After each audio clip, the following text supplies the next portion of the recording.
Hey girls, we are so back for 2024. Hopefully this comes out the week after my last vlog came out and we can be happy that I did this twice in a row. I'm really hot and sweaty because it's humid in England. It's cold, but it's humid.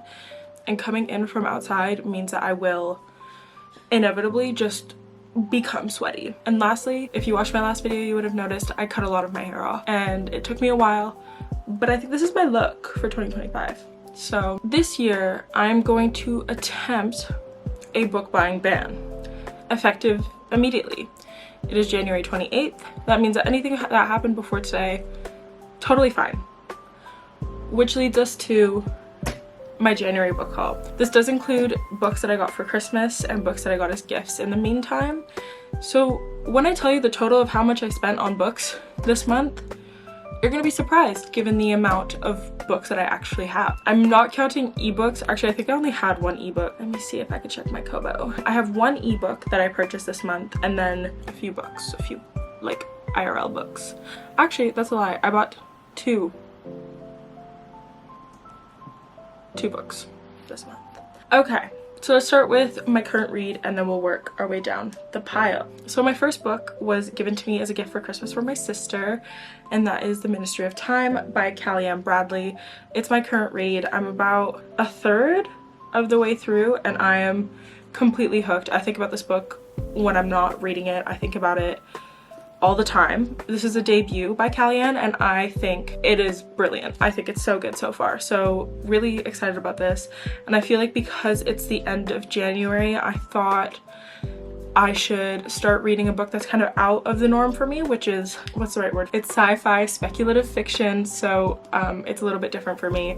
And there's also a romance that's supposed to blossom, and I thought kind of going into February it would just get the vibes going. My sister also gifted me Maiko Kawakami's Breast and Eggs. I read Heaven a couple years ago and I thought it was really, really good. I love Japanese fiction. I loved the last book of hers that I read, so I'm really, really excited to sink my teeth into this one.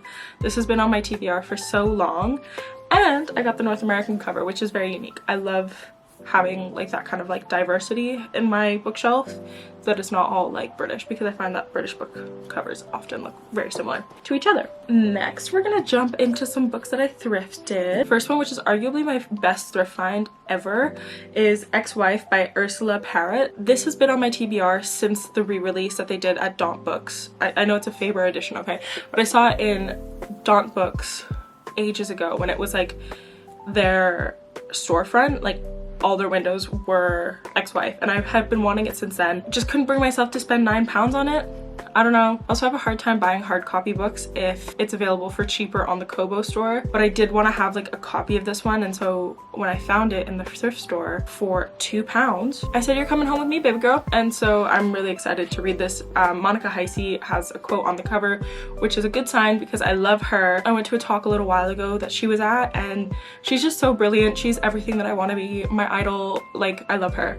So having her endorsement on the cover really sold this for me back when it first came out, and obviously sold it even further when I saw it for £2. The next thrift find was Magnolia Parks by Jessa Hastings.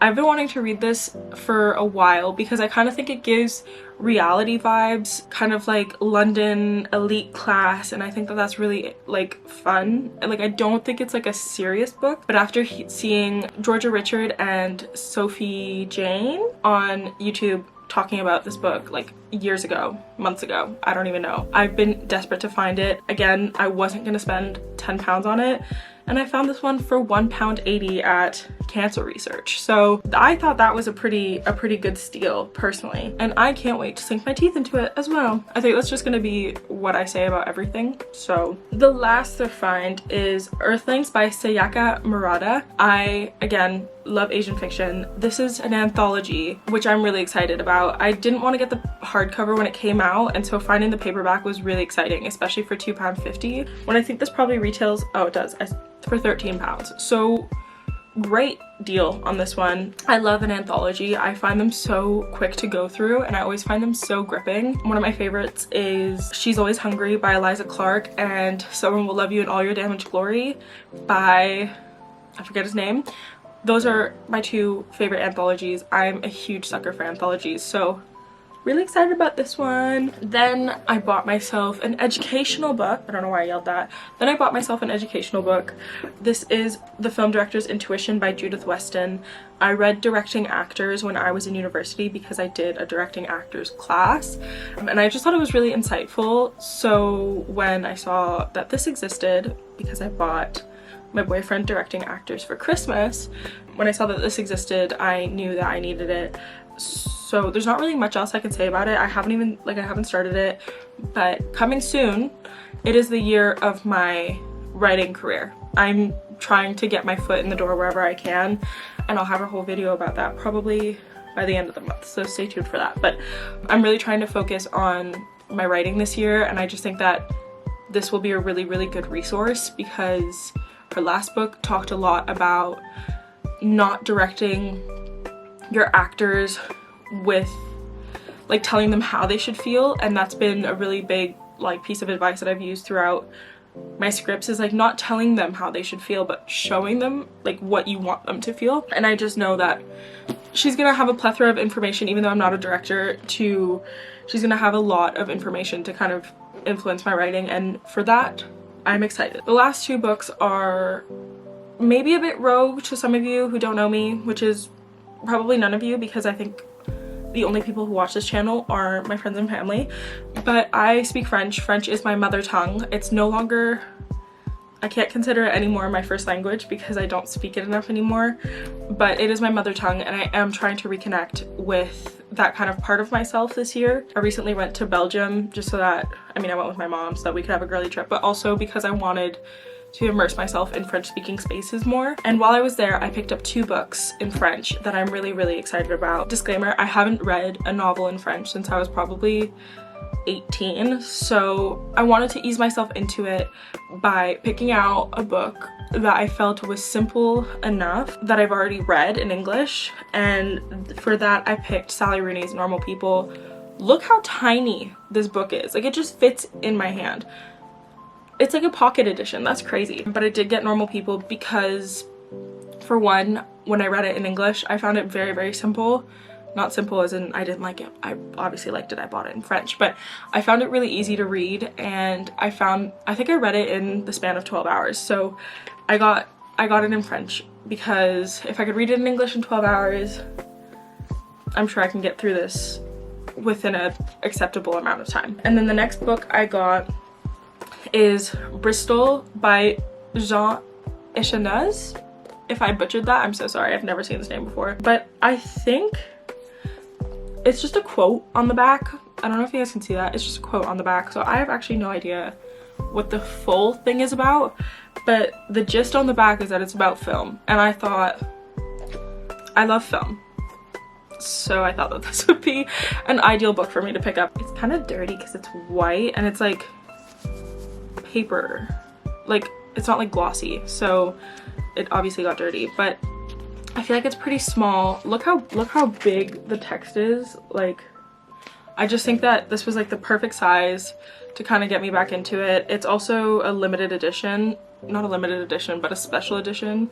It's Les Editions Minuit, so I don't know what that means either, but I'm excited to kind of immerse myself into like my French moment. Hopefully I enjoy it. Hopefully it comes back to me very quickly. Like, I could still read in French. Like, I've not just like lost my ability. I just haven't read a significant amount in French since I was 18, since I graduated high school. So hopefully this is good for me. Hopefully this is good for my brain. Hopefully this is good for my French retention skills, because my biggest fear right now is losing my French. So I'm trying to take the steps to make sure that doesn't happen. The ebooks I got are Ripe by Sarah Rose Etter, and then 1984 by George Orwell. Have you guys ever seen that meme where it's like the person doesn't know how to spell George Orwell's name, so he puts George Orwell? I'll insert it here. It gets me every time. That's it for this video. Hopefully you guys enjoyed it.